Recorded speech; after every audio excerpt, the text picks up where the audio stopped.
Okay, this is Awan trial, day one, part two.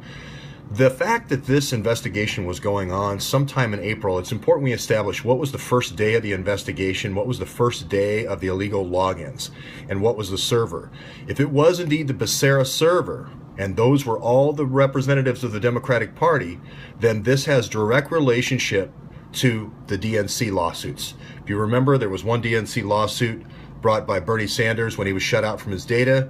They settled that on April the 29th, which meant this investigation of Imran Awan was going on at that time.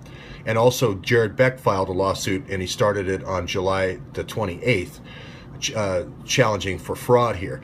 Both of these lawsuits were not informed of the Act Blues phishing scheme that Imran Awan ran. I believe the Act Blues phishing scheme will be in this report.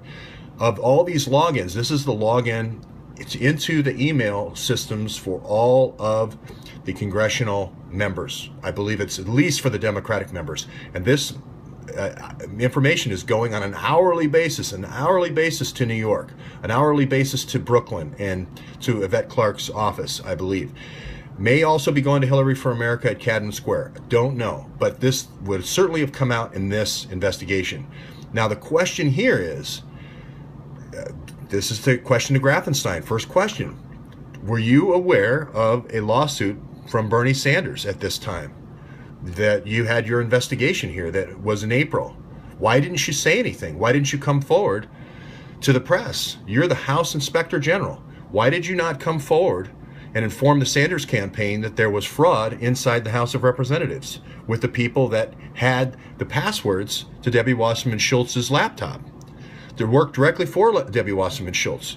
Did you know that Debbie Wasserman Schultz ran the DNC? Did you know that Imran Awan worked for her? I find it hard to believe that after 17 years in the House, actually 20 years now working in the House as the Inspector General, she would not know who was the key IT advisor of Debbie Wasserman Schultz. If she knew that was Imran Awan, she had a legal obligation to come forward in this lawsuit. Legal obligation, as well as a professional code and an oath, a government oath, to come forward in this lawsuit. Did she know about this lawsuit? Jared Beck filed on the July 28th. Ms. Grafenstine, were you aware that Jared Beck filed a lawsuit against the DNC for fraud? You were. Okay. Do you realize who the key IT aide was for Debbie Wasserman Schultz? It was Imran Awan. Had you ever met Imran Awan in your 17 years in the Congress? Actually 20 years, but I believe she's known him for 20 years. But did you know Imran Awan? Did you not think that that would directly impact this lawsuit against the DNC? Did you not have an obligation to contact Jared Beck? Did you ever contact Jared Beck and tell him that this investigation was going on? Did you contact him when you turned the file over to the FBI in October? So these are key questions. Why did you wait, Ms. Grafenstine? Why did you wait after the first month of illegal logins and you saw traffic going from Washington, D.C. to New York, the New York headquarters of Hillary Clinton? Why would you not stop that activity? Knowing that there's two lawsuits ongoing. There was not just one, but two. I think there's a third lawsuit actually with Cliff Arnebeck's lawsuit for the Edison Media. So there may have been three lawsuits going on. I haven't put that one on the timeline here. Why did you remain silent? Do you not have a professional responsibility as an auditor, the House Inspector General, to come forward in these cases? These are questions that press are going to ask Ms. Grafenstine. We're not going to have to wait for the trial.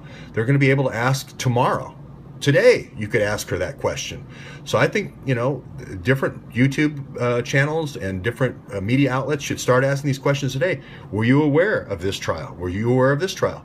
Were you aware that the information was going from New York, from Washington, D.C. to New York? These are questions for the trial. They're called interrogatories.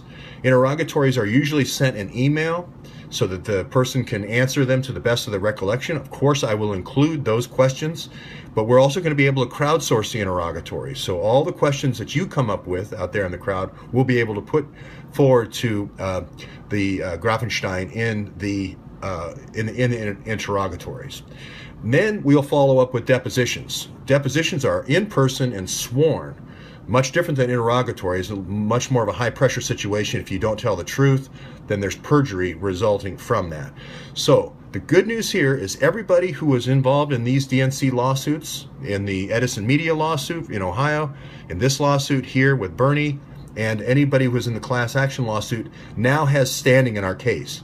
We still need to get the information from all the different House members because that's how we'll get all the email. If we can't get all 650,000 emails at once, we'll be able to get it in chunks in each different district. So we need to keep sending notice, especially to the Democratic side, to get those emails and tell them to hold the records before they can destroy records.